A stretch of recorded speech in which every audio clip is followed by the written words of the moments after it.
break muna ang man of the hour natin sa pagsagot sa tanong ng media about crimes dahil mas kikilalanin natin siya at ang mga real-life paandar niya dito sa Mars. Yeah, that's all. Welcome our man of the hour, PNP spokesperson, Police Senior Superintendent Jonardo Carlos. Good evening, Hi! Good evening, Sir Caloy! Magandang gabi po. Nako, busy.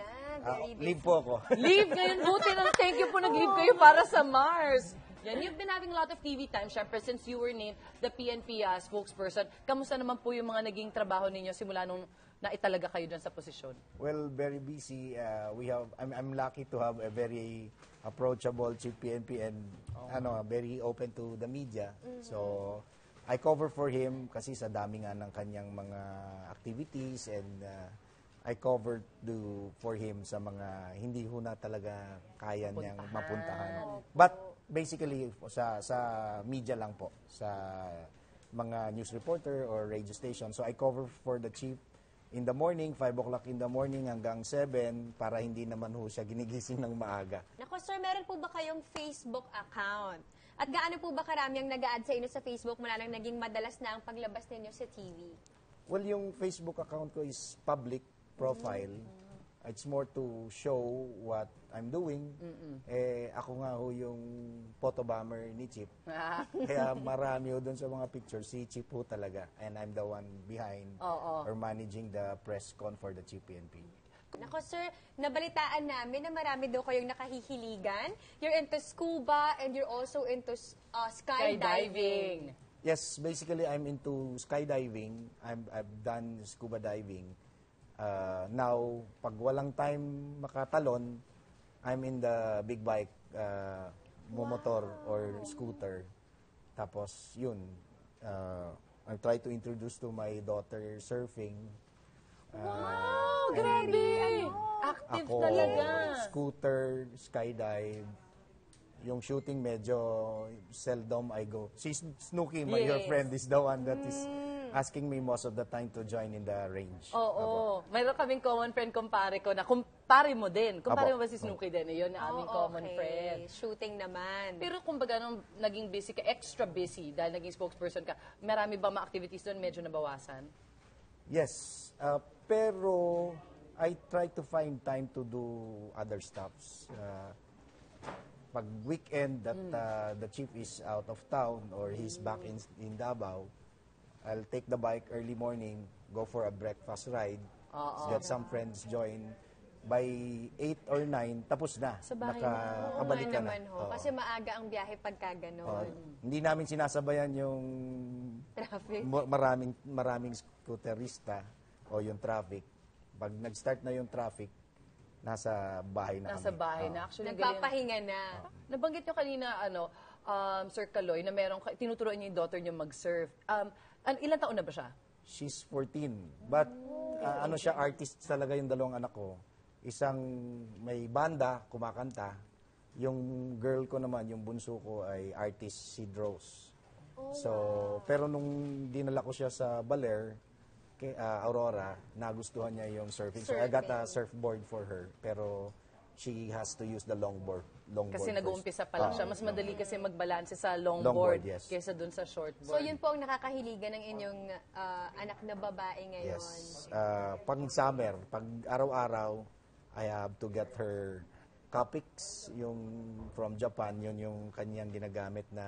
Parang anime ba yun? Oo, anime type. Yes. Yes. Cosplay, yan yung mga hilig nila, mga bata. Ito, meron kaming surprise para sa dahil balita namin. Good friends ka kay Raymart Santiago. Alam ko kasi siya ay nagsa-skydive din. O parang skydive business. Kaya we have Raymart on the phone. Good evening, Raymart. Hello, good evening. Ayan. Ito si Mars Suzy. Hello. Kasama si Hi, Mars Kuya. Camille. Hi, Camille. Oh my gosh, ang tagal nyo nakasama ni Raymart. Yes. Raymart, Yes, oo. kamusta naman ang inyong pagsasama-sama ni Sir Caloy pag kayo nagsa-skydiving? At paano ba kayo nagkakilala? Well, nagkakilala kami ni Sir Caloy sa skydiving nga, gaya na sinabi mo. Ano yan kalog, mabait, at patawa. Silang dalawa ni best friend niya, si Snooki. Ayun. Na palagi nagloloko sa akin. Ini-interview ako kung ano-ano pinagkakagawa nila sa akin. Pero pag naka-uniforme, ibang anyo, ano? Yes, oo, iba yung ano niya. Yun ang maganda sa kanya. Pag trabaho talaga. Pero Yes. pag good times, gaya ng mga skydiving, kalog siya. Yun ang nakikita, yung totoong pagkatao niya nakikita mo. Lalo na pag kasama mo siya sa skydiving. Ikaw naman, Sir Kaloy, kamusta naman si Raymart kasama?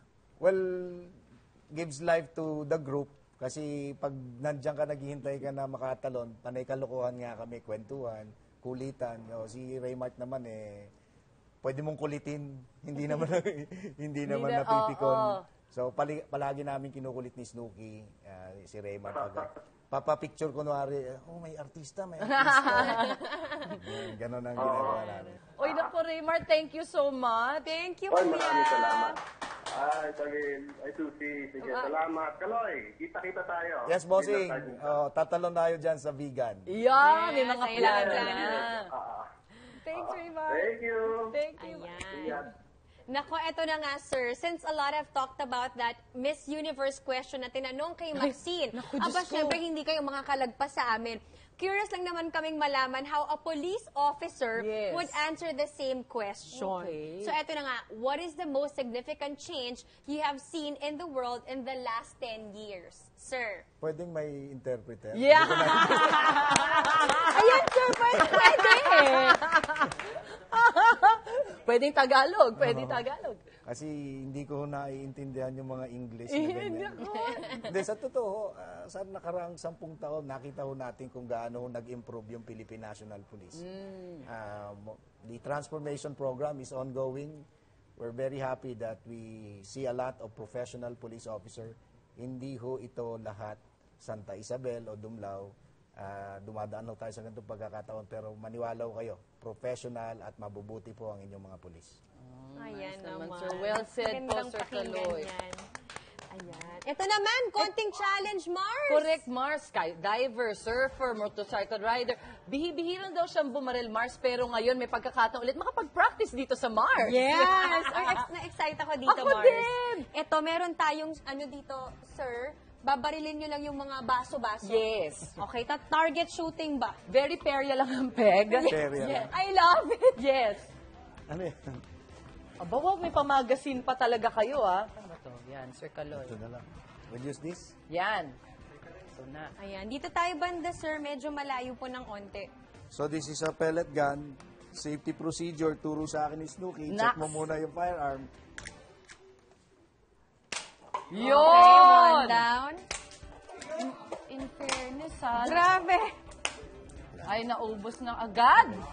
Oh, nice one, Sir Kaloy! Thank you, Sir Kaloy. Pinagbigyan mo ang aming munting hiling. Meron Correct. pa. Ayan naman. Yun naman, you haven't lost your touch. Oo naman. At sir, meron po kaming konting regalo para sa inyo. Sa inyong pagbisita Thank you po. po sa amin dito sa Mars. At kayong aming man of the hour. Maraming salamat sa oras na binigay nyo sa amin. Basta po para sa Pilipino. Gagawin mo. Thank you, sir. Good luck po sa inyo. Uy, Sir Kaloy, baka may gusto ka pang batiin. Bukod kay Snooki. Ha? Baka family Sino or po mga kasama mo. katrabaho, kaibigan. I cover for the chief today. Kay Chief PNP pa rin po, kay General De La Rosa. Thank you for the privilege and the trust serving under the Chief PNP. Nice! Thank you so much! Eh, baka meron din kayong gustong promote ng mga bagong programa na pwede kayong makatulong. Opo, meron. Hopefully, we would like to develop the skydiving community again. So, join us February. If you want to learn to skydive, join the club. We'll teach you how to skydive. May Facebook ba yan o website, phone number? Call Snooki. Ako na Siya yung bahala. manager. Mag-head dyan, Mars. Oo nga, correct, Mars. Thank you so much, Sir Kaloy!